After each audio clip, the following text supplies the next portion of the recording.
Sabe, dizem que o silêncio é a ausência de som, mas naquela noite, caída no pé daquela escada escura, eu descobri que o silêncio tem um peso.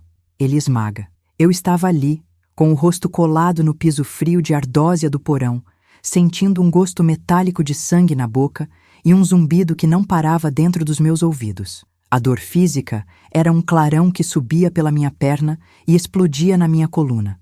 Mas o que me mantinha paralisada não era o osso quebrado ou o corte na testa. Era o som que vinha lá de cima, o som de passos leves, quase rítmicos, e o barulho de uma garrafa de vinho sendo aberta. Eu ouvi o tilintar das taças, ouvi o riso abafado da Eliane, minha nora, e a voz do meu filho, o meu único filho, Ricardo, dizendo que finalmente o ar da casa parecia mais leve. Eles não desceram para ver se eu estava viva. Eles não chamaram o socorro. Eles simplesmente apagaram a luz do corredor e me deixaram ali, no escuro, como se eu fosse um móvel velho que eles tinham acabado de descartar. Eu olhava para aquele degrau, o último que meus pés tocaram antes do empurrão, e a única coisa que passava pela minha cabeça era como o amor de uma mãe pode ser a corda que o próprio filho usa para nos enforcar. Eu sou a Teresa Lombardi, tenho 74 anos, e aquela noite foi o fim da mulher que eu fui a vida inteira, mas foi o nascimento de algo que eles nunca imaginaram que eu pudesse ser. Eu sempre acreditei que a nossa casa era o nosso santuário. Construí cada parede desse lugar junto com o meu falecido marido, o Raul.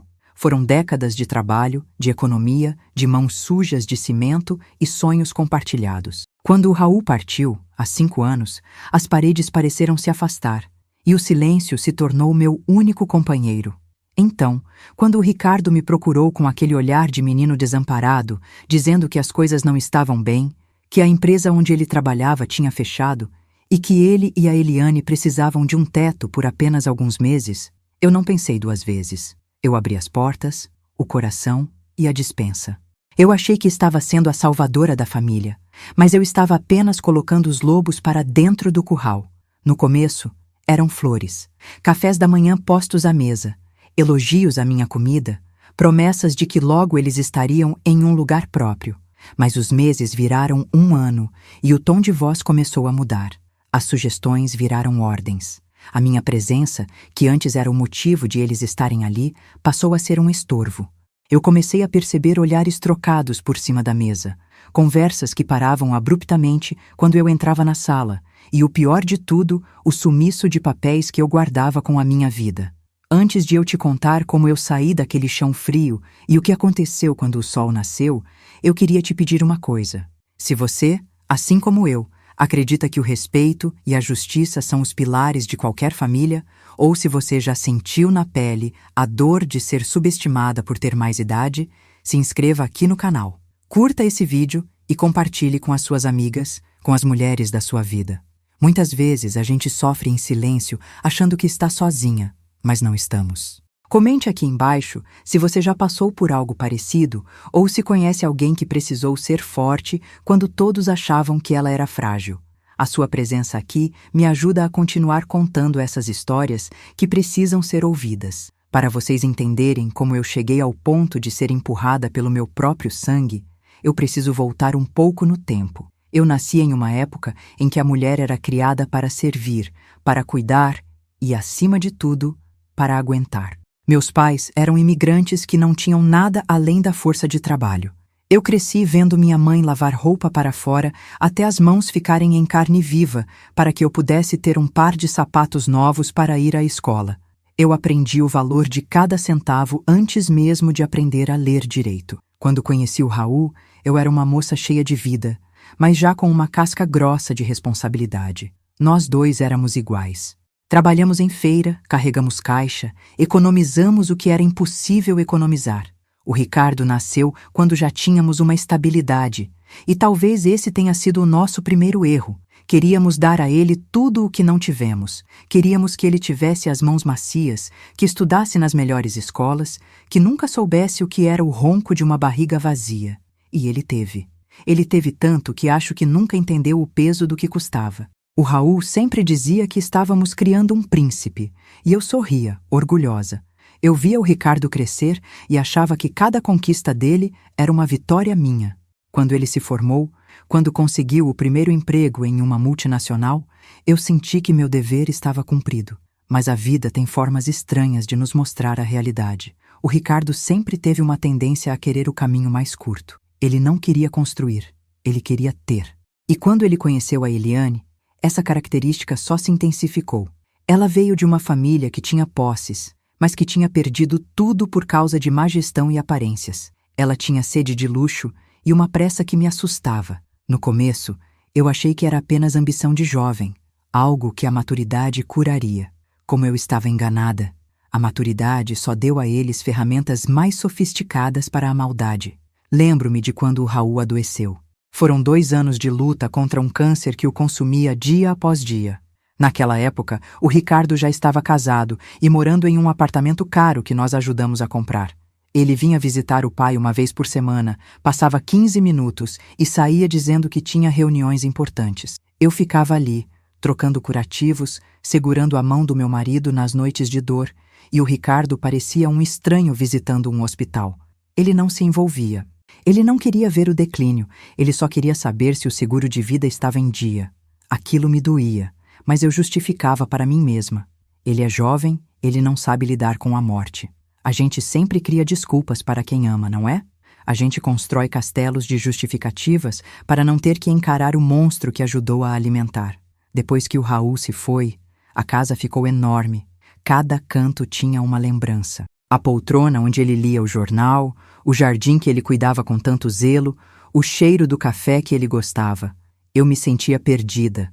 E foi nesse momento de maior vulnerabilidade que o Ricardo e a Eliane se aproximaram de verdade. Não com carinho, mas com uma eficiência quase cirúrgica.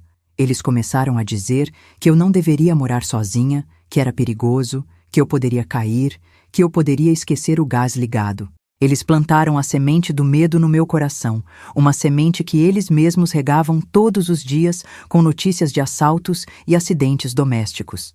Eu, que sempre fui uma mulher independente, me vi duvidando da minha própria capacidade de cuidar de mim mesma. Quando eles finalmente sugeriram a mudança, venderam o apartamento deles com a desculpa de que precisavam de capital para um investimento imperdível e que o melhor para todos seria unir as forças. Eu aceitei com um alívio que hoje me dá náuseas. No primeiro mês, a Eliane era uma companhia constante. Me levava para fazer as unhas, me acompanhava ao médico, ouvia minhas histórias do passado com uma paciência que eu achava genuína. Mas aos poucos, ela começou a assumir as rédeas da casa. Dona Teresa, a senhora não precisa se preocupar com as contas. O Ricardo resolve isso no computador. Dona Teresa, essa cozinha é muito cansativa para a senhora. Deixe que eu cuido de tudo. De repente, eu não era mais a dona da minha própria casa.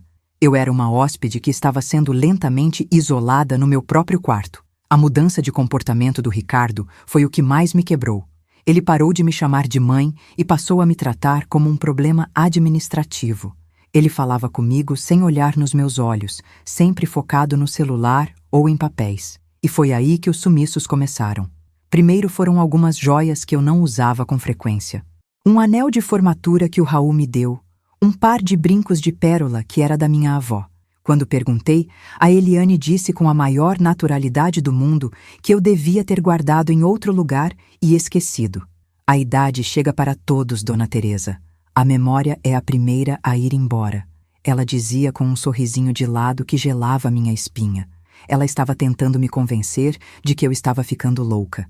E o pior é que por um tempo eu quase acreditei. Eu comecei a anotar tudo. Onde eu guardava cada coisa, o que eu comia, que horas eu acordava. Eu precisava provar para mim mesma que minha mente ainda era minha. Foi nesse período que eu procurei a doutora Beatriz. Ela é filha de uma grande amiga minha de infância, a Cida. A Beatriz é uma advogada jovem, de olhos astutos, que não se deixa enganar por aparências. Eu a chamei para um chá em uma tarde em que o Ricardo e a Eliane tinham saído para um jantar. Eu não contei tudo de imediato. Estava com vergonha. Como eu ia admitir para a filha da minha amiga que eu tinha medo do meu próprio filho? Mas a Beatriz percebeu. Ela viu minhas mãos tremendo ao segurar a xícara. Ela viu como eu olhava para a porta a cada barulho na rua. Ela pegou na minha mão e disse: Dona Teresa, a senhora não está ficando louca e a senhora não está sozinha. Se algo estiver errado, me conte. A lei serve para proteger as pessoas, não para facilitar abusos. Aquelas palavras foram o meu primeiro bote salva-vidas. Eu comecei a observar com mais atenção as pastas que o Ricardo trazia para casa. Um dia, encontrei uma delas aberta no escritório, e o que eu vi ali fez meu sangue congelar. Eram documentos do banco, solicitações de empréstimos vultosos em meu nome, todos com a minha assinatura. Mas eu nunca tinha assinado nada daquilo. Eles tinham treinado a minha assinatura. Eles estavam usando o meu patrimônio, a minha segurança para o futuro, para cobrir os buracos dos luxos que eles não podiam pagar. E havia algo pior. Uma petição inicial para um processo de interdição. Eles queriam me declarar incapaz legalmente. Eles queriam me trancar em um asilo e ficar com a escritura desta casa e com cada centavo da minha aposentadoria e das economias que o Raul deixou. Eu não dormi naquela noite. Fiquei sentada na poltrona do meu quarto, no escuro, ouvindo o som da chuva lá fora e o som do meu próprio coração batendo descompassado. Eu percebi que a batalha não era mais por conforto ou por respeito. Era pela minha dignidade, pela minha liberdade.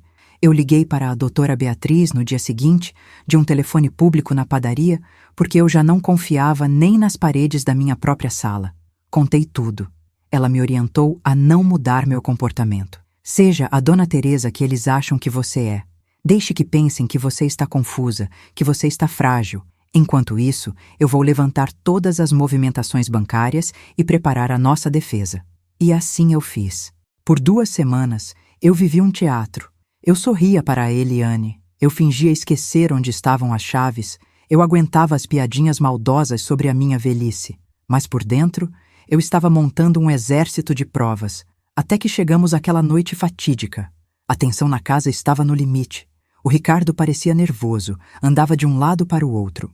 Eu tinha descoberto, naquele mesmo dia, que eles tinham marcado uma perícia médica particular, com um médico que eu sabia que era amigo da Eliane, para forjar o laudo da minha incapacidade. Eu sabia que não podia mais esperar. Naquela noite, depois do jantar, eu os chamei na sala. Eu não estava trêmula. Eu não estava confusa. Eu me sentei na poltrona do Raul, com a coluna ereta, e coloquei sobre a mesa de centro as cópias que a Beatriz tinha conseguido das transferências ilegais que eles tinham feito. O rosto do Ricardo passou do branco para o vermelho em segundos. A Eliane tentou começar com o jogo de Dona Teresa, a senhora está se confundindo de novo. Mas eu a interrompi com uma voz que eu nem sabia que ainda tinha. Eu disse que sabia de tudo. Dos empréstimos, da falsificação, da tentativa de interdição. Eu disse que queria que eles saíssem da minha casa em 24 horas, ou eu iria à delegacia. Eu achei que a verdade os intimidaria. Eu achei que, diante da prova do crime, o Ricardo voltaria a ser o meu filho e pediria perdão. Mas o que eu vi nos olhos dele não foi arrependimento, foi ódio, um ódio frio e calculista. Ele se levantou, caminhou até mim e começou a gritar que eu era uma velha ingrata, que ele estava sacrificando a vida dele para cuidar de uma carcaça que não servia para mais nada. A discussão escalou. Ele começou a jogar as coisas no chão, quebrando os vasos que eu tanto amava. A Eliane incentivava, dizendo que eu estava tendo um surto psicótico e que precisavam me conter. Eu tentei ir para a cozinha para pegar o meu celular e ligar para a Beatriz, mas o Ricardo me bloqueou. Ele me empurrou para o corredor que dava para a escada do porão. Eu gritei, mas ele tapou a minha boca com a mão. Você quer mandar em alguma coisa, mãe? Pois mande no seu silêncio agora. Ele sibilou no meu ouvido. Foi tudo muito rápido. Eu senti as mãos dele no meu peito, um empurrão seco, violento. O mundo girou. Meus pés perderam o contato com o chão. Eu senti cada degrau batendo nas minhas costas, na minha cabeça, até que o impacto final no cimento frio me tirou os sentidos por alguns instantes. Quando abri os olhos, eu estava ali, no fundo daquele abismo doméstico, ouvindo o meu próprio filho rir enquanto trancava a porta lá em cima. Eles acharam que tinham vencido. Eles acharam que eu estava morta ou quebrada demais para reagir. Mas eles esqueceram de um detalhe. O meu celular não estava na cozinha. Estava no bolso do meu roupão. E eu ainda tinha um braço que funcionava. A dor no meu corpo era uma coisa viva, sabe? Parecia que cada nervo tinha se transformado em um fio de eletricidade desencapado. Eu conseguia sentir o inchaço crescendo no meu tornozelo e uma pontada aguda nas costelas toda vez que eu tentava puxar o ar. Mas o que mais me sufocava era o cheiro daquele porão. Tinha cheiro de poeira antiga, de caixas de papelão úmidas e de algo que eu mesma tinha guardado ali por décadas. As lembranças de uma vida inteira. Eu estava deitada em cima de um tapete velho que um dia enfeitou a nossa sala de estar quando o Ricardo ainda era um bebê e engatinhava pela casa. A ironia da vida é um tapa na cara que a gente não espera. Ali, no escuro, eu comecei a rir. Uma risada rouca, misturada com um choro, porque eu percebi que estava sendo descartada no meio do lixo que eu me recusei a jogar fora. Eu tateei o bolso do roupão com os dedos trêmulos. O celular estava lá. A tela estava trincada, um risco brilhante atravessava o visor de ponta a ponta, mas ele acendeu. Aquela luzinha azulada no meio da escuridão parecia o farol de um navio no meio de uma tempestade. Eu olhei para o topo da escada. A fresta de luz debaixo da porta do porão me dizia que eles ainda estavam lá em cima. Eu conseguia ouvir o som da televisão. Eles estavam assistindo a uma série, como se nada tivesse acontecido. Como se a mãe dele não estivesse jogada no chão, talvez morrendo, a poucos metros de distância. Foi ali, naquele exato momento, que a última gota de piedade que eu tinha pelo meu filho evaporou. Sabe aquela sensação de quando o gelo quebra? Meu coração fez exatamente esse som. Eu não liguei para o 190. Eu não liguei para uma ambulância. Eu sabia que, se os paramédicos chegassem, o Ricardo e a Eliane fariam uma cena. Eles diriam que eu me confundi, que eu caí sozinha porque estou velha e senil. Eles me internariam em uma ala psiquiátrica antes mesmo de eu conseguir dar o meu depoimento. Eu precisava de alguém que soubesse da verdade antes de eu sequer abrir a boca para um policial. Eu disquei o número da doutora Beatriz. Eram quase 11 horas da noite. No terceiro toque, ela atendeu com a voz de quem já estava esperando que o pior acontecesse. Eu não dei boa noite. Eu não expliquei a dor. Eu apenas disse as 3 palavras que tínhamos combinado como o nosso código de emergência absoluta. O plano mudou. A Beatriz não perguntou o porquê. Ela apenas disse: "Não se mova, Teresa. Eu estou saindo agora e estou levando o que combinamos. Mantenha o celular ligado, mas no silencioso. Eu chego em 20 minutos." Quando ela desligou, o silêncio do porão pareceu ficar ainda mais denso. Eu sabia que precisava aguentar.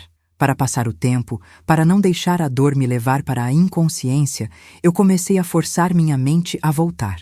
Eu precisava lembrar de cada detalhe, de cada sacrifício, para alimentar o fogo da minha indignação. Porque a raiva, minhas queridas, às vezes é o único combustível que nos mantém vivas quando a tristeza quer nos apagar. Vocês não imaginam o que eu e o Raul passamos para construir o que temos. O Ricardo vê essas paredes de tijolo aparente, esse quintal com árvores frutíferas e acha que isso brotou do chão por mágica. Ele não estava lá quando o Raul trabalhava em 2 empregos, chegando em casa com as mãos tão inchadas que não conseguia fechar os dedos para segurar o garfo no jantar. Eu me lembro de um inverno, há uns 40 anos, em que a situação apertou de um jeito que a gente não tinha como pagar a conta de luz e as prestações do terreno ao mesmo tempo. Eu passei 3 meses lavando roupa para fora no tanque, com a água gelada de julho, para garantir que o terreno não fosse a leilão. Minhas mãos rachavam, sangravam, mas eu olhava para o Ricardo, que dormia aninhado no berço, e sentia que cada dor valia a pena. A gente queria que ele fosse um doutor. A gente queria que ele tivesse o prestígio que o trabalho braçal nunca deu ao pai dele. Quando ele passou no vestibular para a economia, nós fizemos um churrasco que durou o domingo inteiro. O Raul chorava de soluçar, dizendo que agora a linhagem dos Lombardi tinha um intelecto, não só braços fortes. Para pagar os livros caros, os ternos que ele dizia que precisava para os estágios e as viagens de intercâmbio, nós deixamos de trocar de carro por 15 anos. Nós deixamos de viajar. A nossa única diversão era sentar na varanda e planejar o futuro dele. O erro foi que, enquanto a gente planejava o futuro dele, ele já estava planejando como se livrar do nosso passado. A Eliane entrou na vida dele como um furacão de sofisticação. Ela falava de vinhos, de marcas de roupas, de lugares que eu só via na televisão. Eu ficava encantada, achando que meu filho tinha encontrado uma mulher de classe. Mas a classe dela era uma pintura fina sobre uma parede podre. Eu me lembro de uma vez, num jantar de aniversário do Ricardo, logo que eles se casaram. Eu tinha feito a minha famosa lasanha, aquela que o Ricardo sempre amou. A Eliane mal tocou na comida. Ela disse, com aquele tom de voz que parece que está te fazendo um favor, que o glúten e a gordura daquela receita eram atentados à saúde. O Ricardo, que antes repetia 3 vezes o meu prato, concordou com a cabeça e empurrou a comida de lado.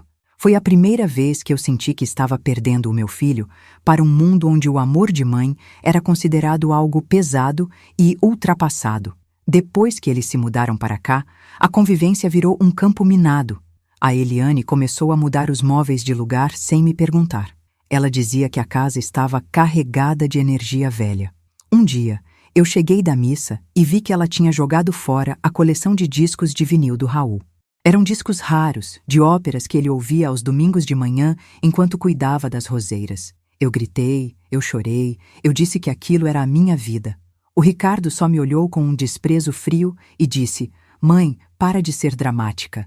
Aquilo era um ninho de traças. A Eliane está tentando deixar a casa apresentável para os nossos amigos. Naquele dia, eu percebi que eles não queriam morar comigo. Eles queriam que eu desaparecesse para que a casa fosse finalmente deles. Mas eles não sabiam que eu não era tão boba quanto aparentava. Eu comecei a notar que as correspondências do banco não chegavam mais na caixinha do correio.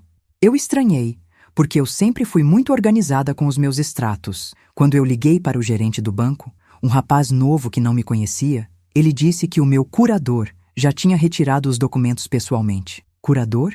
Eu quase caí da cadeira na cozinha. Eu perguntei o nome do curador e ele disse: Ricardo Lombardi. Ele tinha ido ao banco com uma procuração que eu nunca assinei. Foi ali que eu entendi o nível do perigo. Eles estavam me cercando, tirando meu acesso ao meu próprio dinheiro, para que eu ficasse totalmente dependente da caridade deles. Foi aí que entrou na história a Cláudia. A Cláudia foi minha vizinha há muitos anos, mas ela se mudou e acabou fazendo carreira no setor financeiro. Hoje ela é uma mulher poderosa, diretora de uma empresa de auditoria. Eu a procurei, fingindo que queria apenas tomar um café e colocar a conversa em dia. Mas no meio do café, eu desabei. Contei minhas suspeitas. A Cláudia, com aquela firmeza de quem lida com números e fraudes o dia inteiro, me disse: Teresa, me dá o seu CPF e os nomes completos deles. Eu vou fazer uma varredura por fora. Se eles estiverem fazendo o que eu acho que estão, nós vamos precisar de mais do que uma conversa de família. Nós vamos precisar de provas. 3 dias depois, a Cláudia me ligou em choque. Ela descobriu que o Ricardo tinha aberto 3 empresas de fachada no meu nome. Ele estava usando o meu crédito para fazer empréstimos gigantescos, que ele depois transferia para contas no exterior.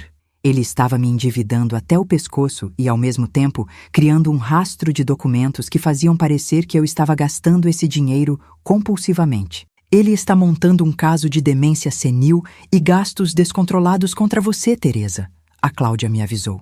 Ele quer provar para um juiz que você não tem mais condições de gerir o seu patrimônio porque está esbanjando o que não tem. Eu senti um frio na espinha que nem o sol do meio-dia conseguiria aquecer. Como é que alguém que eu carreguei no ventre, que eu amamentei, que eu embalei no colo, podia ser tão cruel?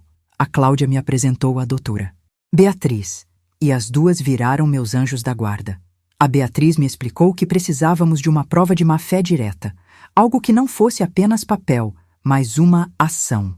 Eles vão tentar um movimento final em breve, Teresa. Quando eles se sentirem seguros de que você está isolada, eles vão dar o bote. E o bote veio naquela noite da escada. O que eles não contavam é que eu já tinha instalado, com a ajuda do seu antenor, meu vizinho de parede, pequenas câmeras escondidas em 3 pontos da casa. O seu antenor é um senhor de 80 anos, ex-perito da polícia técnica, que vive sozinho desde que a esposa faleceu. Ele sempre foi muito observador. Um dia, ele me parou no portão e disse: Dona Teresa, eu vejo o movimento na sua casa. Eu vejo como aquele rapaz fala com a senhora no jardim quando acha que ninguém está olhando. Se a senhora precisar de um lugar para esconder algo ou de alguém que saiba mexer com tecnologia de segurança, minha porta está sempre aberta. O antenor virou meu aliado técnico. Foi ele quem comprou as câmeras pela internet e me ensinou a carregar as imagens para uma nuvem digital que a Beatriz acessava. Ele fazia isso durante as madrugadas, pulando o muro baixo que divide os nossos quintais, enquanto o Ricardo e a Eliane dormiam o sono dos justos. Então, ali caída no porão, eu sabia que o empurrão tinha sido filmado. Eu sabia que a risada deles e a omissão de socorro estavam sendo registradas. A dor na minha perna era real. O sangue no meu rosto era real, mas a minha vitória também já era real. Eles só não sabiam ainda. Eu ouvi um barulho de motor de carro parando na frente de casa. Não era o som do carro da Beatriz. Era algo mais pesado. Olhei para a frestinha da janela do porão que ficava rente ao chão do jardim. Vi as luzes vermelhas e azuis refletindo nas folhas das minhas camélias. A Beatriz não veio sozinha. Ela trouxe a cavalaria. Lá em cima, o barulho da televisão parou. Eu ouvi a voz da Eliane, aguda, nervosa. Ricardo, tem polícia na porta? O que você fez? Ouvi os passos pesados do meu filho correndo para a janela. Ele devia estar achando que era algum engano, ou talvez algum vizinho reclamando de barulho. Ele não fazia ideia de que o castelo de cartas dele estava prestes a desabar. Eu tentei me sentar, mas a dor nas costelas me fez recuar. Eu precisava ficar consciente. Eu precisava ver o rosto dele quando ele percebesse que a velha frágil tinha sido mais esperta que o executivo brilhante. A porta da frente foi aberta. Eu ouvi a voz firme da Beatriz. Nós temos um mandado de busca e apreensão e uma ordem de verificação de bem-estar para a senhora Teresa Lombardi. O Ricardo tentou impedir. Eu ouvi ele gritando. Minha mãe está dormindo, ela não está bem da cabeça, ela teve um surto e se trancou no quarto, vocês não podem entrar assim. Mas a Beatriz não é mulher de se intimidar. Nós sabemos exatamente onde ela está, Ricardo. E nós sabemos o que você fez. O som de passos correndo pelo corredor se intensificou. Eu ouvi a chave girando na porta do porão. A luz inundou a escada, me cegando por um momento. Eu vi a silhueta do Ricardo no topo dos degraus. Ele parecia um monstro contra a luz. Mas quando ele olhou para baixo e me viu com o celular na mão e viu os policiais logo atrás da Beatriz, a expressão dele mudou. O rosto dele desabou. Ele não era mais o carrasco, ele era um rato encurralado.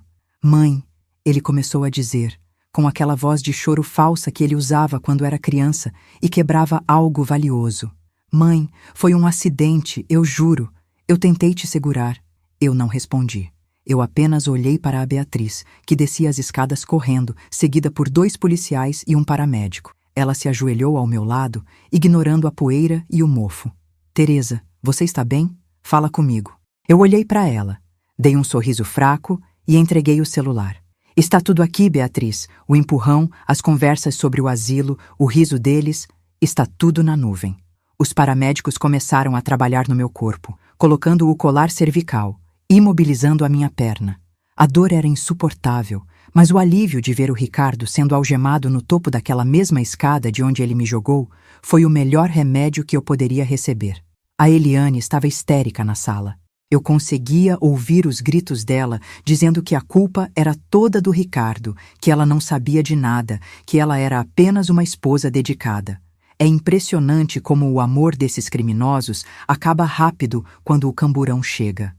Ela tentou correr para o quarto, provavelmente para tentar destruir algum documento ou pegar alguma joia, mas um dos policiais, que já tinha sido instruído pela Beatriz sobre as empresas de fachada, a impediu.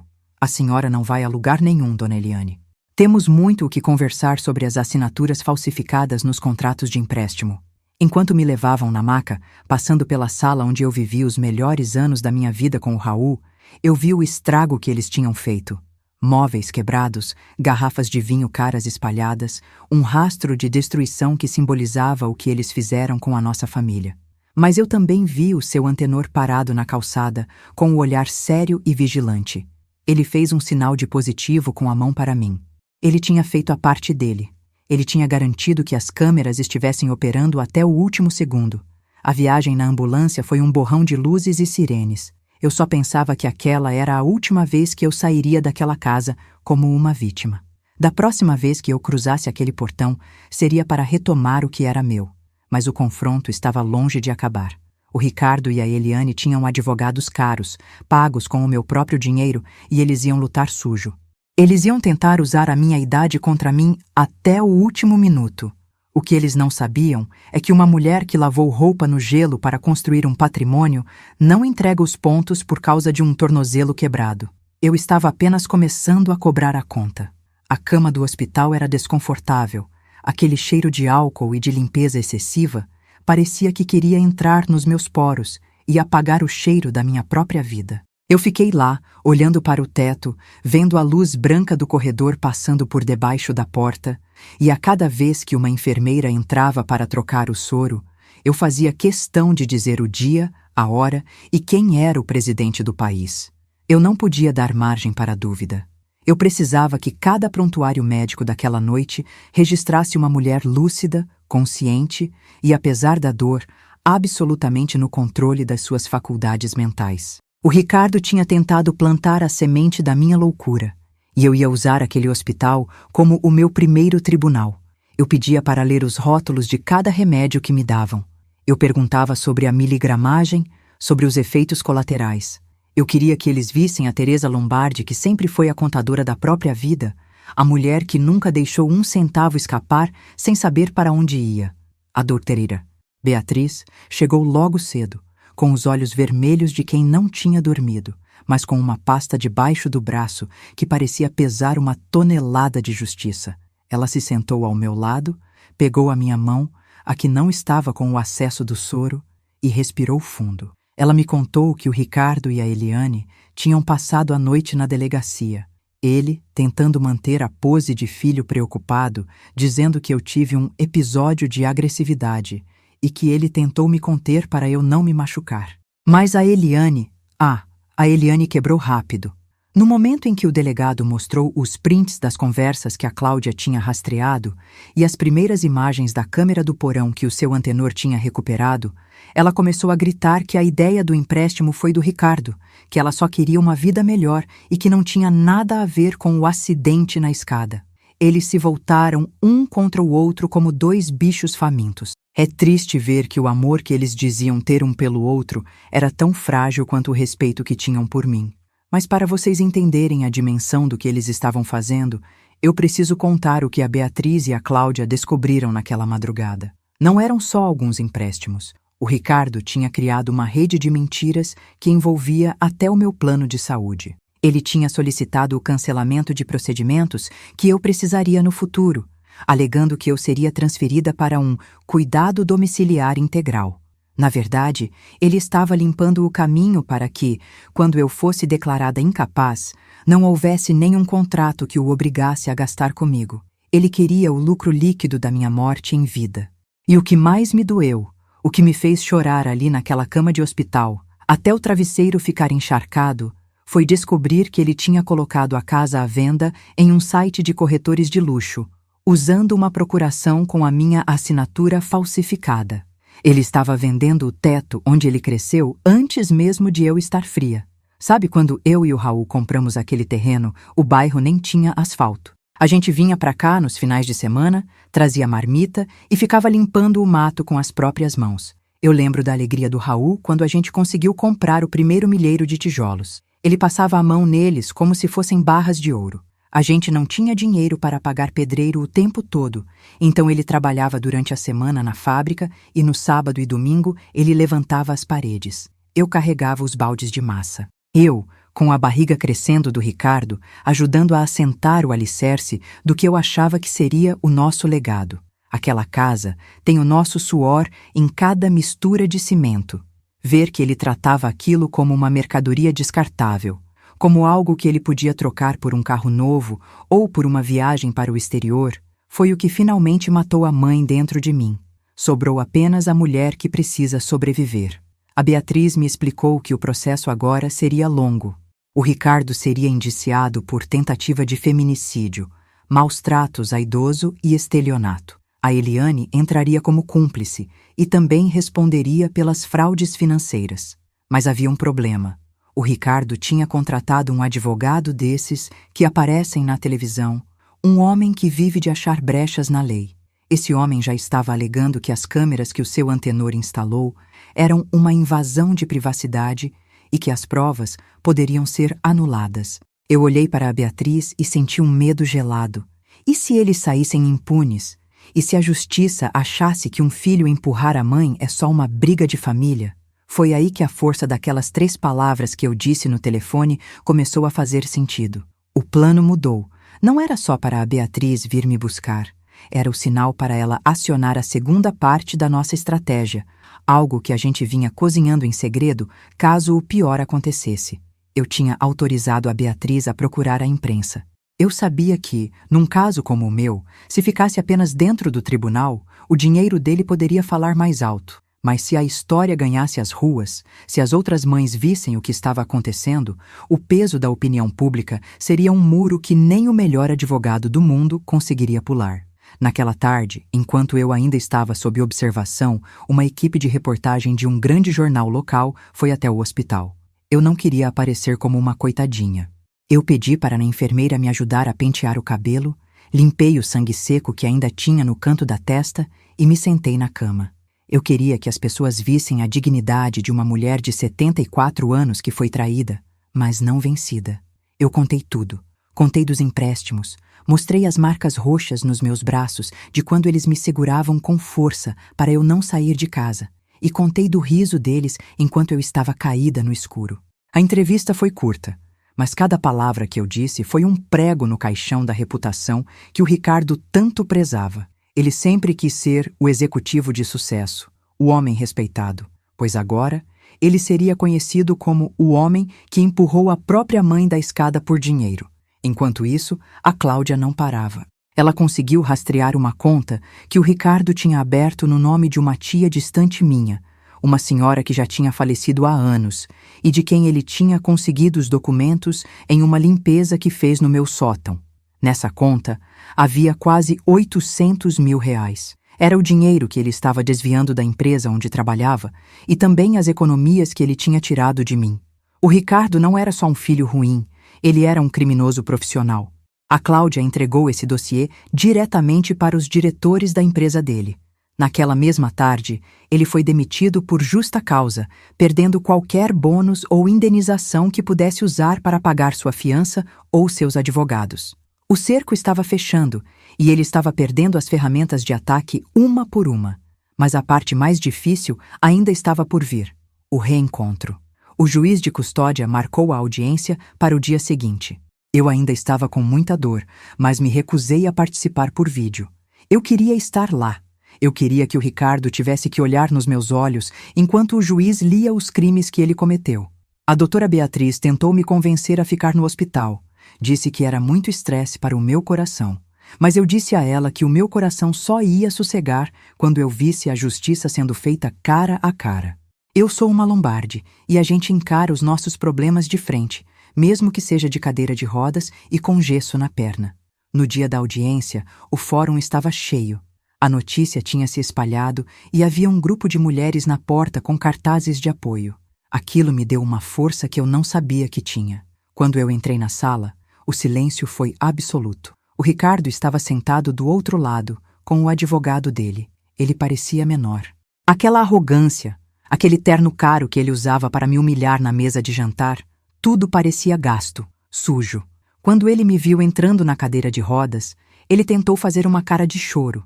Tentou estender a mão, mas a doutora Beatriz se colocou na frente como uma leoa. O juiz, um homem sério de cabelos brancos, começou a ler o relatório das agressões. O advogado dele tentou a última cartada. Ele disse que o vídeo do porão não tinha áudio claro e que o empurrão poderia ter sido um reflexo de defesa durante uma discussão acalorada, onde eu, supostamente, estaria armada com uma faca de cozinha. Aquilo foi o limite para mim. Eu pedi a palavra. O juiz hesitou, mas permitiu. Eu olhei diretamente para o Ricardo. Ele desviou o olhar. Eu disse, com a voz firme: Ricardo, eu não guardo facas na cozinha para usar contra você. Eu guardo facas para cortar o pão que eu sempre fiz questão de colocar na sua mesa, mesmo quando a gente não tinha quase nada. Eu te dei a vida 2 vezes, uma quando você nasceu e outra quando eu trabalhei até as minhas mãos sangrarem para você ter o que eu não tive. Hoje, eu não estou aqui como sua mãe. Eu estou aqui como a mulher que você tentou apagar. E eu não vou sumir. A sala do tribunal pareceu ficar sem ar. O juiz, então, chamou a primeira testemunha, o seu antenor. O velhinho entrou com um terno antigo, que cheirava a naftalina, mas com uma postura de general. Ele não levou apenas as câmeras do dia da queda. Ele levou registros de meses. Ele tinha gravado o Ricardo e a Eliane rindo no jardim enquanto planejavam como iam me dopar com remédios para eu parecer confusa na frente do perito. O áudio era cristalino. Dava para ouvir a Eliane dizendo: "Só mais uns meses, Ricardo, e essa casa vai ser o nosso novo projeto de decoração. A velha já está com o pé na cova mesmo." Quando aquele áudio ecoou na sala, até o advogado deles baixou a cabeça. Não havia defesa para a crueldade pura. O juiz não teve dúvidas. Ele negou o pedido de liberdade provisória. O Ricardo e a Eliane seriam transferidos para o presídio estadual, enquanto aguardavam o julgamento. Quando os policiais vieram para levá-los, a Eliane começou a ter uma crise de histeria, gritando nomes horríveis para mim, dizendo que eu ia morrer sozinha e que ela ia voltar para terminar o serviço. O Ricardo não disse nada. Ele apenas me olhou uma última vez. E o que eu vi ali não foi amor, nem ódio. Foi apenas o vazio de alguém que nunca aprendeu o que é ser humano. Eu saí daquele tribunal sentindo que o ar finalmente entrava nos meus pulmões. Mas o caminho para a cura ainda seria longo. Eu tinha uma casa vazia para voltar, uma perna para recuperar e um coração que precisava ser reconstruído do zero. A Beatriz me acompanhou até a saída, onde as mulheres que estavam na porta começaram a aplaudir. Eu não me sentia uma heroína. Eu me sentia apenas uma mulher que tinha retomado as rédeas da própria existência. O sol estava se pondo, tingindo o céu de um laranja profundo. A mesma cor dos tijolos da minha casa, quando o Raul os assentou há tantos anos. Eu sabia que, a partir daquele momento, cada degrau daquela escada seria meu de novo, e que o silêncio do porão nunca mais teria poder sobre mim. Nos dias que se seguiram, a minha casa, que antes parecia um lugar de medo, começou a se transformar. A Cláudia e a Beatriz me ajudaram a organizar a bagunça que eles deixaram. Nós trocamos todas as fechaduras. Nós limpamos cada armário, tirando qualquer vestígio da passagem da Eliane e do Ricardo. Eu doei as roupas caras que eles deixaram para trás, as garrafas de vinho que eles bebiam enquanto eu sofria. Eu queria que a casa voltasse a ter o cheiro de café e de flores, o cheiro da dignidade. O seu antenor passou a vir tomar café comigo todas as tardes. Ele dizia que o jardim estava sentindo a minha falta. E ele tinha razão. As camélias estavam murchas, as roseiras cheias de pragas. Cuidar delas passou a ser a minha fisioterapia. Mas as consequências para eles foram além da prisão. Como o Ricardo tinha usado o nome de empresas reais para as suas fraudes, ele passou a ser processado por vários outros credores. A vida de luxo que ele tentou construir em cima da minha dor ruiu como um castelo de areia. Eles perderam tudo: o carro, as contas no exterior que foram bloqueadas pela Justiça Internacional, a reputação. Eles descobriram que o crime não só não compensa, como ele cobra juros altíssimos de quem o pratica. A Eliane, no presídio feminino, descobriu que não havia ninguém para fazer as unhas dela ou para servir o vinho caro. Ela era apenas mais uma detenta, enfrentando a realidade nua e crua que ela tanto tentou esconder com filtros de rede social. E eu? Bom, eu descobri que aos 74 anos, a gente ainda pode recomeçar. Eu comecei a fazer um curso de informática no centro comunitário, porque eu decidi que nunca mais ninguém vai mexer nas minhas contas sem que eu saiba exatamente o que está acontecendo. Eu aprendi a usar o computador, a ver o meu saldo no banco, a identificar e-mails suspeitos. Eu me tornei a minha própria curadora. E o mais importante, eu reconectei com pessoas que eu tinha deixado de lado por causa da pressão que o Ricardo fazia. Amigas de infância, vizinhos que eu não via há anos. Minha casa voltou a ser um lugar de riso, de conversas longas e de uma paz que não tem preço. Às vezes, à noite, eu ainda olho para aquela escada. A dor na perna ainda dá sinal quando o tempo esfria, um lembrete físico daquela noite. Mas agora, quando eu olho para baixo, para aquele porão, eu não vejo mais um lugar de descarte. Eu vejo o lugar onde eu encontrei a minha força. Eu vejo o lugar onde a Teresa Lombardi deixou de ser uma vítima para se tornar a dona da sua própria história. E se você estiver passando por algo assim, se você sentir que está sendo empurrada para o escuro por quem você mais ama, lembre-se de mim. Não grite se não puder ser ouvida. Não se desespere. Prepare o seu plano no silêncio, porque a luz do dia sempre volta para quem tem a coragem de lutar por ela. Hoje eu acordo e sinto o perfume das minhas flores. Eu tomo o meu café olhando para o jardim que o Raul e eu criamos, e eu sei que ele estaria orgulhoso. Não do filho que nós perdemos para a ganância, mas da mulher que sobreviveu para contar essa história. A vida é curta demais para a gente se deixar apagar. E o meu silêncio, aquele silêncio que o Ricardo achou que seria a minha tumba, hoje é o som mais bonito da minha liberdade.